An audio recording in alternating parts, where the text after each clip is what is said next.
Good evening, everyone, and welcome to our latest Free Press Book Club meeting for Sarah Klassen's novel, The Russian Daughter. Thank you all so much for joining us. We will kick things off with a quick round of introductions. My name is Nadya Pankiw, and I am your book club administrator. We have poet and Free Press copy editor Ariel Gordon joining us as host. We have Angela Torgerson from McNally Robinson and author Sarah Klassen. This stream is coming to you from Winnipeg, which is Treaty 1 land and the original territories of the Anishinaabe, Cree, Ojibwe, Dakota, Lakota, and Dene peoples, and the homeland of the Métis Nation. In a moment here, I'll pass it off to Angela for an introduction, and then Sarah will take it away with a reading, followed by a Q&A. If you have any questions, there is a live chat box to the bottom right of the video, and we will get to those questions when we can. After our discussion today, I will introduce our next pick. And with that, over to you, Angela. Good evening, and thank you once again to the Winnipeg Free Press for bringing us all together to celebrate local authors and their incredible works.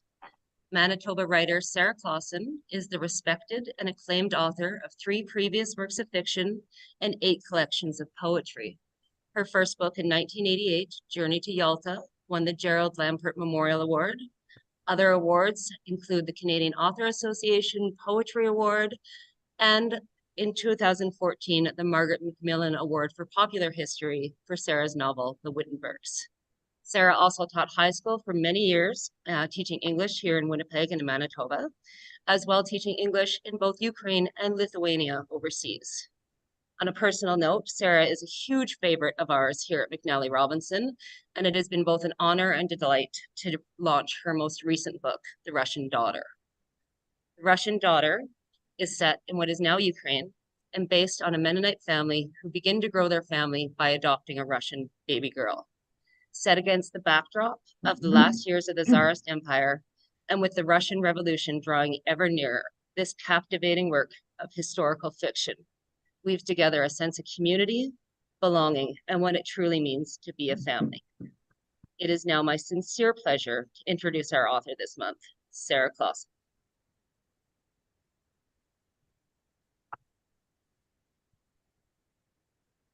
Hello, everybody, and it's a pleasure to be here. Thank you to the Free Press and to McNally's for arranging this. I'm going to read a short portion. In this section, you're going to meet a couple, Amalia and Isaac Albrecht. They live in a small village in eastern Ukraine, and they are going to be seeing for the first time the little daughter that they're going to adopt. So the story takes them to the city of Kharkiv. But in my book, it's called Kharkov because it's 100 years ago. So they've been in Kharkov before. They've been there to meet the young pregnant girl whose child they are adopting. So this is their second visit. At their first visit, they were told, you'll have to wait 2 months, then the baby will be born, and then you must come immediately. Amalia does not need to wait 2 months. After 4 weeks, a letter arrives from Kharkov. Isaac slips open the envelope, hands the folded paper to his wife. Because she can't read Russian, she hands it back to him, and he reads, "The child has arrived. You must come for it at once." It, Isaac says. She doesn't even say if it's a boy or a girl. "It doesn't matter, Isaac. Our baby's here and we must go. Quickly." "It's here so early. Something must have gone wrong." "Oh, Isaac, can't we just be happy? We have to go right away to Kharkov." But there is more, and he continues reading. "The child is here and healthy. Clara, however, is no longer with us." Amalia's outcry is immediate. "Oh, dear God, Isaac, That poor girl died in childbirth? Maybe not, he says. Maybe the end means Clara has returned to her parents. I'm sure that's what she means. But Amalia's eyes are brimming. What else does Ivanovna say? Isaac reads on. Amalia is right. Clara is dead. The burial has taken place. The child is waiting. You must come quickly. The terse letter is signed Nina Ivanovna. When Isaac is sure that Amalia has finished sobbing out her grief for Clara, he says, maybe it's just as well. Now Clara doesn't have to live with a spoiled life. Amalia finds no comfort in his words. She aches for the dead child mother, whose heart must surely have harbored her own childish desires. Isaac takes her into his arms and rocks her until she stops crying. We must go right away to Kharkov, she repeats. That night, Isaac dreams that he is in a room with a woman who is giving birth. There's blood everywhere, and the woman bellows in the way he's heard animals bellow in giving birth. The scene is more like murder than a birth. He wakes up sweating. He dreads boarding the train, dreads the journey to Kharkov, dreads seeing a child that may have been forced out by a mother screaming in the agony of death. Or did Clara bite her tongue and refuse to cry out? Scenes of animal births on the farm surface unbidden in his consciousness. That ewe suffering in silence while he teased out the lamb, a poor, misshapen thing, but alive. He doesn't want to imagine Clara's last hour of life. He's not superstitious, but he wonders if it's wise to bring her child into his home. The child is a girl. Small but healthy, Nina Ivanova says. When they arrive, I'll go fetch it. When she returns with a blanketed bundle, Amalia opens her arms to receive the sleeping infant. The face is pink and wrinkled, the hands tiny, the fingers curled. Amalia is speechless with wonder. She turns to Isaac, who steps closer, and together the novice parents gaze down at the baby. That almost imperceptible lift and fall of her breathing, the two tiny hands with their curled fingers. To Isaac's eyes, they seem reassuringly fisted. To Amalia, they are perfectly matched shells. I will bring tea. Ivana disappears into the kitchen. Soon as she's gone, the tiny face contorts into a shape of grief. The eyes open. The small mouth opens too, letting out a weak, unhappy wail of anguish that ends in a gasp, leaving Amalia convinced the baby has stopped breathing. She rocks her until the tiny lungs receive somehow enough air for the wailing to resume. Ivanova returns with cups of tea. No soup at this visit. Her movements are nervous, quick, as if she's in a hurry, as if she should be somewhere else, as if she wants this visit to be short. The baby's wail becomes an intermittent whimper. Sophia, Amalia says. We're calling her Sophia. The train pulls away from the Kharkov station and glides out into the cold steppe. Its rocking motion lulls the restless baby. Ivanovna has provided diapers and a bottle of milk wrapped to keep it warm. Because the weather has turned cold, she has also sent a thick blanket. Our daughter, Amalia croons, our little daughter. Whenever Sophia wakes, she cries and will not be comforted, as if she understands the sadness of leaving home. Amalia feeds and diapers, cuddles and rocks. Isaac leans back into the rocking motion of the train, aware that a change has happened and life will never be the same. The Albrecht home will take on a new configuration, and they will have to adjust to its shape. The train rattles on, the baby cries, Amalia rocks, and Isaac closes his eyes, but he cannot fall asleep. A girl. He is the father of a girl.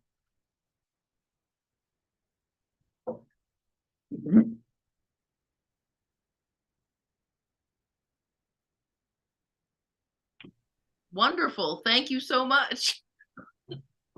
All right. So why don't we just jump right into questions? So there's what the book description says about this book, but what do you want people to know about The Russian Daughter? Well, I want them to know that, of course, it's fiction, but I should also make sure that they do know that this story was prompted, not so much based on, but prompted by a story of a real event, not something that I experienced, but it's something that my mother told me in a story. It's something that she observed 100 years ago in this part of Russia. So she told me about this childless couple who had wanted to adopt, and how their adoptions had played out. And it was a sad story because their adoptions failed miserably. There was so much heartache and so much loss and so much suffering and even tragedy in the story that it stayed with me. So I decided, I just kept it with me. And when I was looking for, I finished my first novel, I thought, well, I must have learned something from this, so I should write another one. And this came back to my mind. And I thought, the story is so dramatic, all I'll have to do is just write it all down, and there's my story. There's so much in it. But of course, that's not what happened. So I would like the readers to know that the story is pure fiction, and the original story, which prompted it, has been totally changed, and the characters are not like those characters at all. The experience of adoption is so very different, although it has its problems as well. So I also would like them to know, maybe this is just a sidebar maybe, that to begin with, when I was writing, Amalia was going to be the main character. Her story of wanting a child, a woman wanting a child, that was going to be the main story. And so I set out to write that way. But I soon realized that it was not Amalia who's going to be the main story, but I was focusing much more on Sophia, sometimes called Fia when she was younger. So she was the center of the story in the end, and the book is named after Sophia. That's all very interesting. I don't think I knew those things. So the novel is set during the Russian Revolution and came out, of course, as Russia was invading Ukraine. And we're now discussing it during the Israel-Hamas war. So what relevance does that layering have for current readers, do you think? Yeah, of course, I can't know how all individual readers will respond to that. But it's pretty obvious that they're probably going to connect it with a war in Ukraine, first of all. And here we are, 100 years later, the same area that my novel covers is once again at war. And so the Russian Revolution, which caused so much devastation, so much loss of life, and caused people to emigrate, and the Mennonite people, many of them emigrated to Canada. And now there are a lot of people in that same area are displaced. They're not Mennonites now, but they are people who have decisions to make. They have losses, and some of them are coming to Canada as well. But then there's we are constantly bombarded by all these images, the violence in Israelis being killed in their own kibbutzes, and the children dying in a hospital in Gaza. I don't know what connection people will make, but war is a hungry beast, and we are being asked to feed it. And we are told that the means to death is going to lead to eventual, the end of war and peace or whatever. It's as if the world has not learned that wars don't ever solve problems. And each war, it seems to me, leaves, even after it's over, leaves the seeds for the next war. And how come we keep on thinking that wars are going to solve our conflicts? And how come we keep supporting leaders who are requiring their people to go to war and feed the war machine? So each person, I guess, will deal with that. Each reader will deal with that in a way.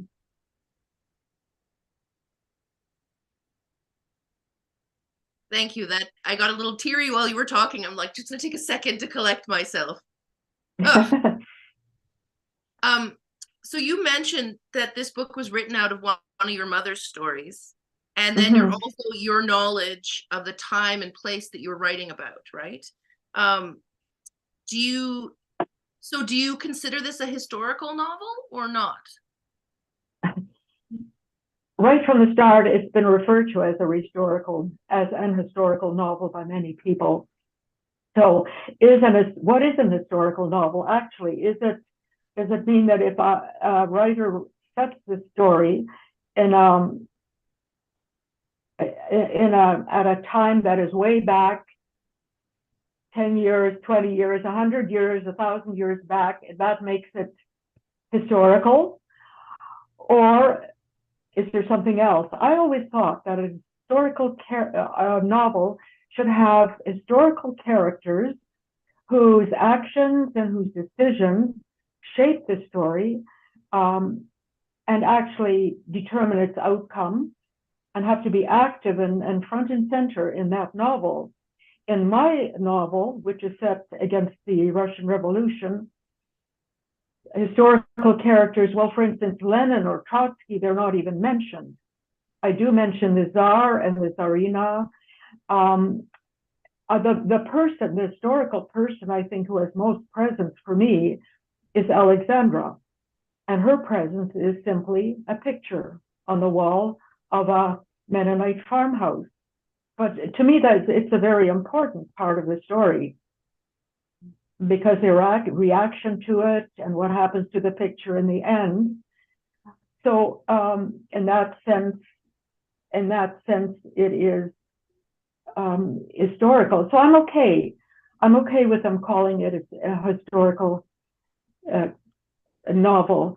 But I set out to write a domestic story about this adoption of family and so on.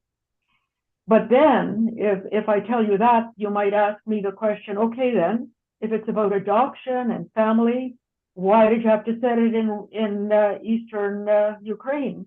I could have set it in Winnipeg, right?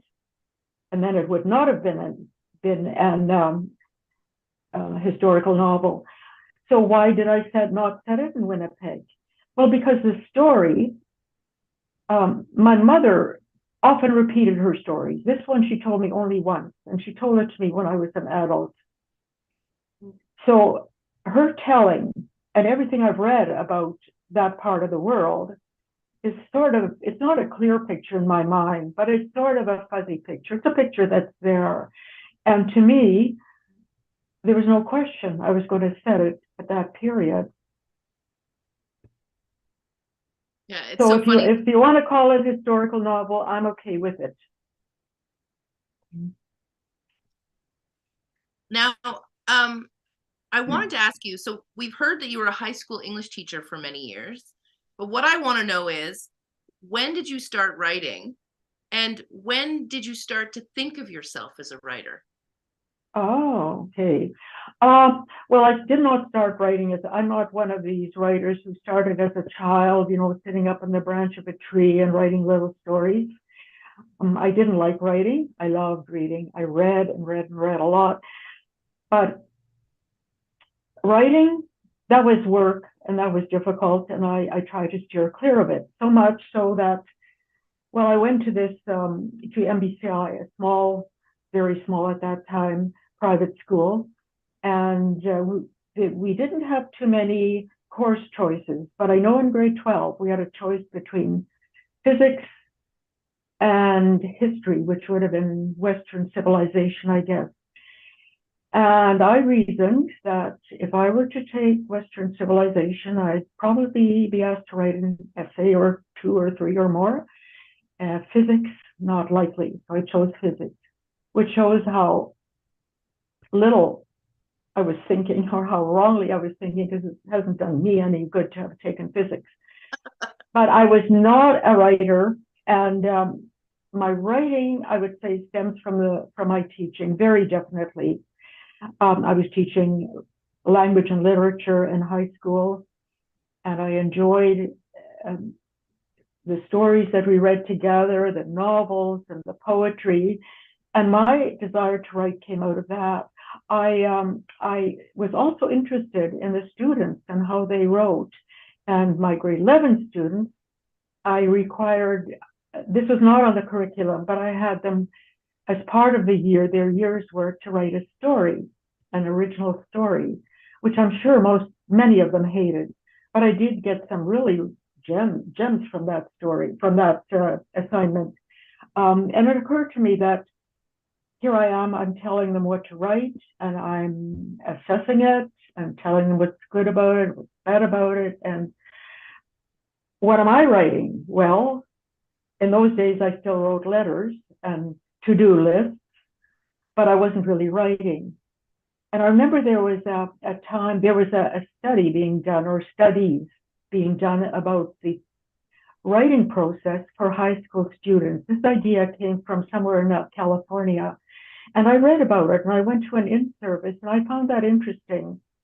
And we were encouraged to get our students journaling and to write with them. And I tried some of these things, and eventually I got to thinking that the process of writing is something that I wanted to try. So I started slowly. And when did I think of myself as a writer?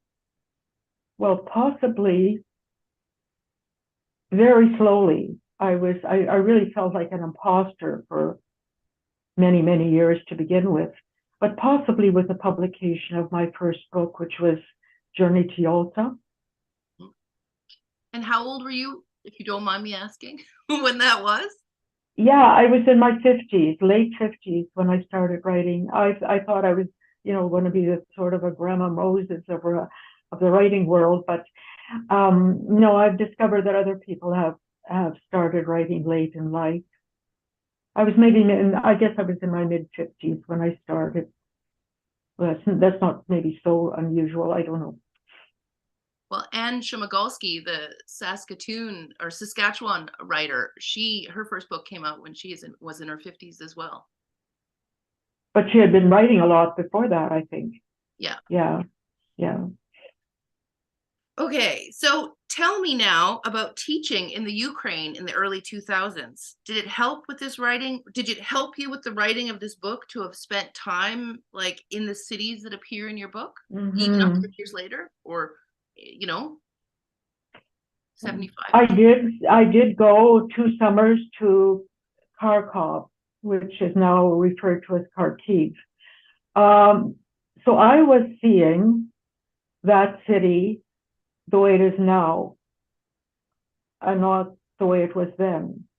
And one reason for doing this, taking part in this English language summer school, I knew from looking at the map that Kharkov is close to Barvenkova, which is also in my novel. And Barvenkova is where both my maternal and my paternal grandparents come from. They lived in Barvenkova. My mother grew up in Barvenkova. Most of her stories centered around Barvenkova. So I would have a chance. I looked at the map, and they're not too far apart. I thought if I go to Kharkov, somehow I'll get there. I didn't know the language, so I'm not very brave at traveling on my own. But I did go twice to Barvenkova. In driving, I got to see the landscape, which was in some places very much like Manitoba. So did this help me? I'm not so sure that it helped directly, but it gave me a sense of the distances, the space, and so on. But things were very, very different.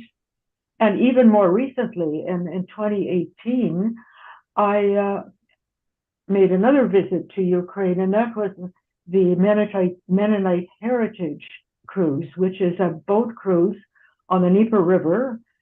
And I'm very glad I did that, because that was the last cruise that was taken.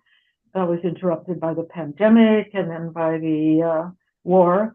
And even then, we were not allowed to go to Crimea, to Yalta, because that was already occupied. So that gave me an idea of the places that are mentioned now, like Kherson, Zaporizhia, all those places that were very quickly occupied.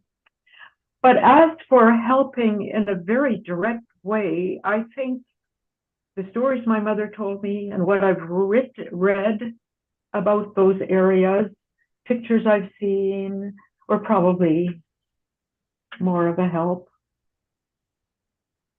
Yeah, that makes sense. So just to switch focus a bit, the Russian daughter seems to revolve around different kinds of family, right? Chosen family in some way versus conventional nuclear families. Is that intentional? How did that develop? Well, each family is different. As Tolstoy, I think it was, said, all happy families are alike. All unhappy families are unhappy in their own way. So there is such a variety of families. I didn't sort of make a chart and decide I'm going to have this kind of family and this kind of family. But so I wasn't attempting to compare them, and the Albrecht family is the key family, and of course they are a typical village family, and that was the basic unit in the village. But then there were different families, like the Kleins, who took in Sophia later on by choice, and Amalia's sister, in whose family there was also unhappiness of their own kind, and they had to struggle with that. And so right at the beginning of the novel, there's a story of what's her name, Bloch, the mother who is troubled because she's got a pregnant daughter and she has to arrange a wedding. So each family has its own problems. I did not do it deliberately, but as I wrote, these families came along, and I don't know. It's definitely about family dynamics, the novel, and how complicated they can be. But it was not a deliberate setting out to make comparisons. Yeah. And I think Amalia feels at the very beginning, that their family is different because they're childless, right? And she compares herself. Yes. And that's and then right. They adopt the Russian baby who soon, who is different for many reasons. So in some ways they're always set out as being different than their neighbors. Yeah. Yeah, and Amalia does feel that very much, that she does not quite fit into the rest of the village because of it. Doesn't have a baby. Yeah. Well, let's go to that. So the story also seems to revolve maybe more strongly around mothers, right? Childless women who want to be mothers above all else, young unmarried women who find themselves pregnant, right? And so motherhood seems kind of fraught there for our central characters. So I'm just curious what, I know you received the story, the kernel of the story, with that implicit, but I'm just curious what ideas you were trying to explore there around mothers and motherhood, I guess. Yes, motherhood was sort of the standard thing, the expected thing for women. And if you couldn't fit in, like Amalia felt she couldn't, then that was a problem. and the mothers are so different. And then her sister, like she didn't have children, and by contrast, her sister had more children that she could really look after, especially when she became sick. All of these mothers have grief in some, or well, maybe not all of them, but most of them experience grief and sadness. And I think in my story, this I noticed is something that happens differently to the different women. But Amalia, for instance, she assumes that just when if she has a baby, she will be a good mother, and she can't quite make it. But in the end, she does, I think, have a change of heart and finds herself changing in that way. So the problems that come with grief and motherhood change these women. Now, the Klein couple that take in Sophia and her baby later on, I find them to be appealing because they generously, they don't have children either, but it's a generous outreaching. And this shows what a family can be and what a mother can be. She's not the biological mother, but she allows, she accepts Sophia and her baby. She allows Sophia to have a friend and to go off and have times together with a friend, and she look after the baby, and she's a generous kind of a mother. And then Sophia herself, with her mothering, she's inexperienced, but she isn't short of love. And in that way, she is a good mother, but she doesn't really is having trouble handling all that alone, that a mother does need help. And she gets it in various places, from the Pastor Lang family, and from the Kleins. But it seems to me the grief is, I've given these mothers a lot of grief. Like Amalia had grief when she found out she couldn't be she wasn't made to be a good mother, or didn't have the skills or whatever. Sophia had a great grief. Justina has the grief of a baby dies, and she has to send her 2 children away, and she misses them. So they all seem to experience grief with the family, and most of all Sophia. So yeah, I think, and then there, of course, there's the mother, the Alexandra, and it was very important to me that Sophia should be born close to the time of the heir to the Russian throne. And that mother also had that grief of a son, finally an heir, but he's got the bleeding sickness. So there's a great tragedy for that family. And Amalia looks at her and envies her at first because she has all these children, but she can't live to enjoy her family because of historic circumstances.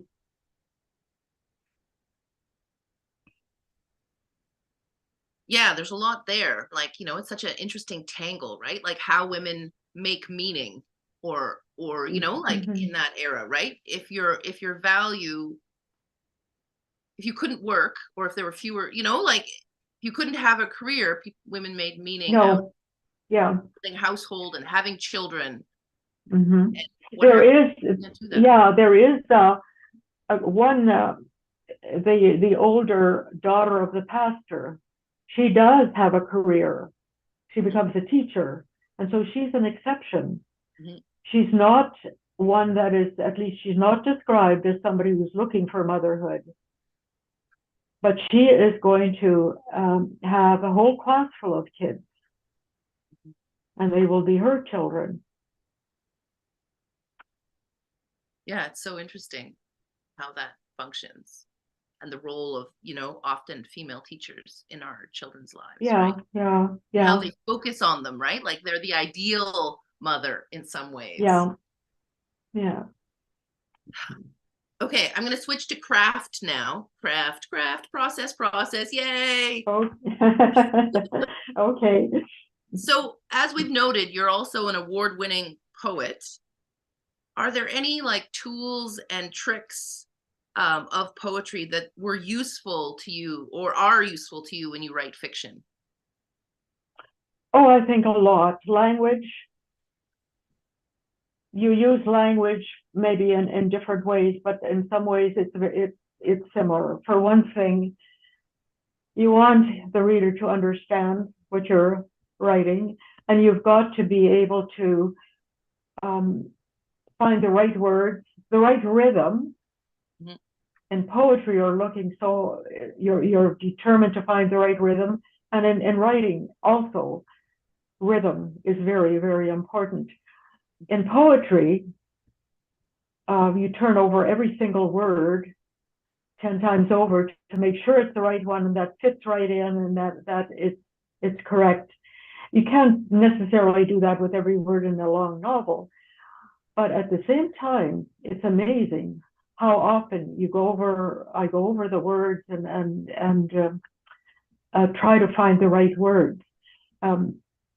Joseph Conrad said that in writing, he had to with the power of words, he had to make people hear and feel and see. And he said, especially to see.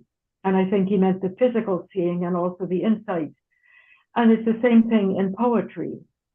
In poetry, you use metaphor, you use symbolism, description, and you want to appeal to the senses of the reader. And all of those things you also do in writing. There is a lot of in fiction. There's so much overlap.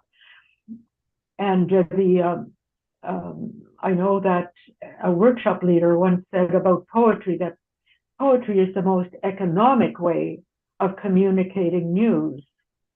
Found that an interesting way of putting it, and I think it's true. There can be strong emotional and even intellectual push in one poem, and then there'd be other things. You have to engage the reader. If you can't engage the reader, it's not going to be a successful poem or a novel. And that means you have to give enough information or enough details, but you have to know when to hold back. Because I think, especially in a poem, you want to leave something for the reader to bring to the poem and help to finish it. It's a collaboration. And in many ways, that's the same with a novel, I think. You want somehow the reader to be involved, you want the reader to have something to do, to be alert, and try to, really be present with the characters.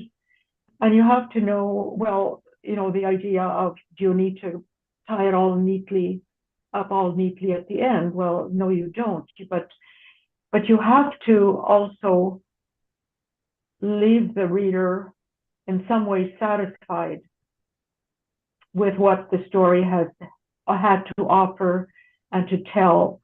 So I would say there is a lot of, there should be surprise in a poem, Robert Croach once said. In a class I took with Robert Croach, there would have to be a surprise in a poem. And yet I'm sure I can't always manage that. There should be surprise in writing of short fiction, long fiction. So I think it is definitely, there is overlap there, and the tools you use for one, you use in the other. And we have a wonderful language, and so much of it we don't use, and so much of it we use badly. But the key is to use the right words for the right scene, for the right people. The conversation can be poetry, or it can be very blunt and awkward if that's called for. So I don't know if that answers your question, Ariel. Well, I think it does, but what I loved about that section you read, and you can see all the divisions, right? that section you Mhm. read felt like it used some of those poetry tools, like it kept on putting you right in, and it was compressed and beautiful. I don't know, I really noticed that about the reading that you did, that it was really, it felt, I could feel some of the poetry mojo in there. Well, in poetry, you want to write it so that the reader has to make a leap sometimes, right? Yeah. And in a story too, rather than filling everything in. I know I sometimes do that, too much perhaps, but sometimes you could just make a nice little leap over all that and leave it to the reader, give the reader credit for being able to make that leap. Now, I have a few quick reader questions. So I'm Okay. just going to give you a couple of those. We had someone, here, I'll just read the question. I wondered, as I was reading the book, why you didn't use any German where it would have been pertinent, as in the singing of hymns or even just in. Could you say that again, That would please? have been sort of the language they spoke. So why no German or Low German or Oh, Russian? yeah. Okay. Actually, I had to stop and think about that. So I think I do use a German. The first time I mentioned this song, "There's a land that is fairer than day," I start off with the German. I said, "Glänzt uns von ferne ein Land," and then I translate it immediately. I use that again at the end, and I think that song, to me, that's very important. At the end, I use it again. It's in Sophia's Dream. "There's a land that is fairer than day." Now that's closer to the end. And the idea, the land that is fairer than day, to me has a double meaning, like in their faith and in a land beyond this world. And at the end, they're talking about immigration, so it's a distant land like Canada. So I think I do use some German. I don't use too many other words. I use two, for instance, that are food related: Zwieback and Faspa. Now, Zwieback is a High German word, and the Low German word would be Zwieback, a little different. Faspa, it's the typical Sunday afternoon coffee and baked goods, that's a Low German word. And the High German word would be Vesper. So we're dealing here actually with two languages, and that's a fact, because the Mennonites spoke in two languages, and my novel does not go there. Nobody has mentioned this to me, I think, because in this village, Low German would have been the language of the people in their homes and on the street and when they met during the week. And High German was the language of the church, and it was taught to the kids in school. So they were bilingual all the way. And so my answer is that I did use very few German words. I'm not sure why I did that. I don't know whether I can answer it. I guess I didn't feel that it was necessary, and I didn't even think much of the fact that I'm not dealing with the Low German, High German dichotomy. So I've evaded that and maybe get away with it. Yeah, I mean, it's an interesting question, right? Because Yes, I am yes, not it is. sure. Yeah, I'm not sure how many, what proportion of Mennonites still speak a lot of Low German, like Yeah. contemporary Mennonites. I don't know. Yeah. Okay, another question. Was it common practice for poor parents to give / ask more successful / wealthier families to raise their children? So was this the kind of adoption that happens in your story common? Yeah, I would say people adopting children that weren't their own would happen in the Mennonite communities, and it would be the adoption of Mennonite children. But would a family that had so many children give some away? I don't know whether, I think that may have happened. I don't think it was common practice. I don't think Mennonite mothers wanted to give their children away. I think that sort of thing happened mostly when there was a death in the family.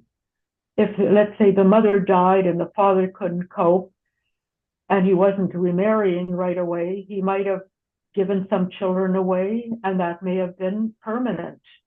I'm sure it was. I know there have been children raised in other families, or maybe if both parents died for some reason, they would have to be taken in, and the community would take care of them.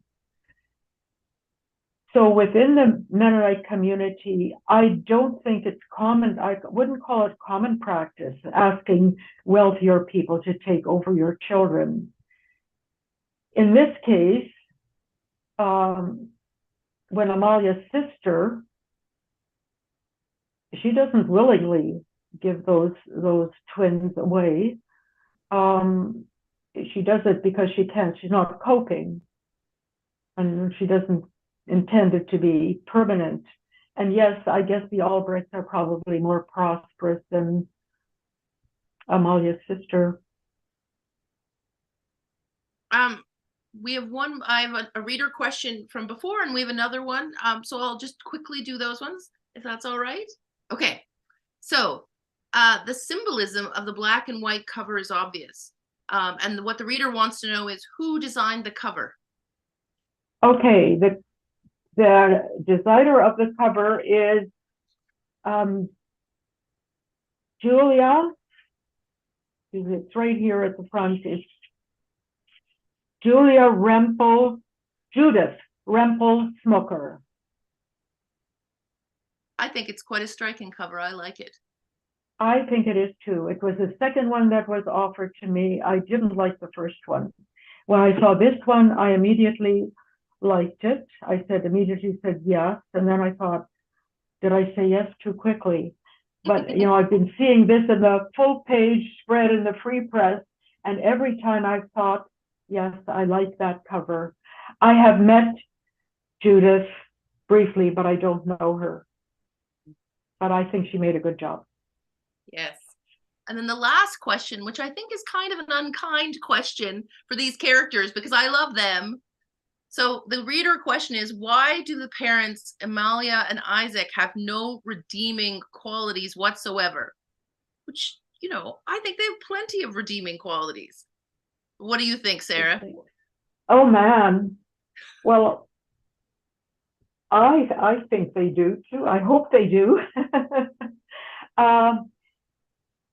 Amalia, I think she learns during the course of it. She softens. At the end when they're leaving and Sophia isn't there, and that bothers her. Isaac, he's not a perfect person, but he's supportive, and he's the one who holds Sophia's secret and goes to find her when he's thinking of leaving the country. I don't know. And he loves farming. Maybe that's not an endearing quality, but I see him as somebody who's very happy when he's on the fields and bringing home the harvest or tilling the ground. Mm-hmm. But it's an interesting question, yes. From my point of view, Amalia is sort of disappointed by her life because she thought that having a family and having children would solve her problems, would answer and end her disappointment, and it doesn't. And she has to continue to sort of grapple with her own disappointment in her life, which should be perfect, right? Because they're prosperous, have land, and her husband is loving and isn't going, so I think that's a really interesting character. Like, I really identified with her in a way. And when Sophia comes home after the Kleins are gone, and she brings her little boy home, then Amalia says to Isaac that she feels God has given her a second chance. And I think a major incident, a thing in her life that she realizes this. And she doesn't suddenly become perfect, but suddenly she seems to be acknowledging, I made a mess of this, Yeah. and I have a second chance. I think all three main characters, Sophia and Amalia and Isaac, they're very human. Like, that's what I love about them, right? Like, they're all working with these ideas of what it means to be happy and what it means to have a family. You know, like they're working really hard to try and fit these ideals, and they sometimes fail, but I still feel like, I don't know, they're lovable and they're trying to love each other.